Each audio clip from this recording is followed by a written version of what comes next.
প্রিয় খামারি ভাইয়েরা, আজকে আমি আপনাদের সামনে নতুন আর একটা ভিডিও নিয়ে হাজির হয়েছি। আজকে আমি যে বিষয়টা নিয়ে আলোচনা করব সেটা হচ্ছে অনেকের পুকুরের চারপাশে অনেক বড় বড় গাছ থাকে, যে কারণে পুকুরে রৌদ্র তেমন একটা লাগে না।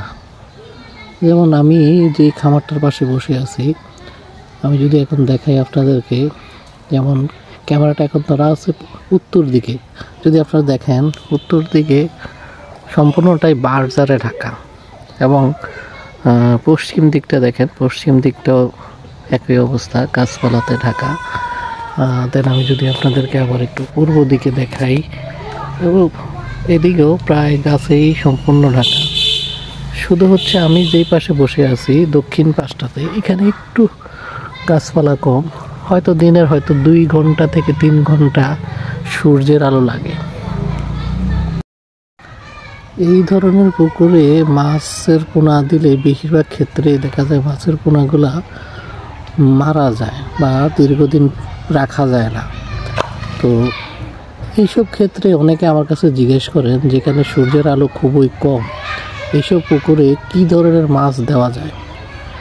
তো আমি গত কয়েক বছর ধরে আমার এই খামারটা মাত্র 10 শতক, আমার আরও বড় বড় খামার আছে, কিন্তু আমি এই 10 শতক খামারে আমি যেই পরিমাণ ফলন পাই অন্যান্য খামারে তেমন একটা আমার আসে না।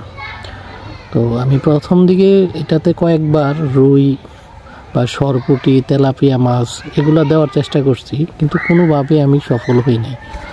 পরবর্তীতে ডিসিশন নিলাম যে পাঙ্গাস মাছ, যেটা মোটামুটি এখন আমাদের এলাকাতে প্রচুর পরিমাণ উৎপাদন হয়, এইটা দিলে কেমন হয়। তো প্রথম দিকে আমি আমার এই 10 শতকে প্রায় 1000 পিস পাঙ্গাসের পোনা ছাড়লাম, এবং দেখলাম যে না, আশানুরূপ ফলাফল পাওয়া গেল, এবং তারপর এটা আমি কয়েক বছর কন্টিনিউ করলাম। এখন গত সিজনে আমার এই প্রায় 1100 মাছের পোনা ছিল এটার মধ্যে, যেটার উৎপাদন ছিল প্রায় আমার 65 মণ।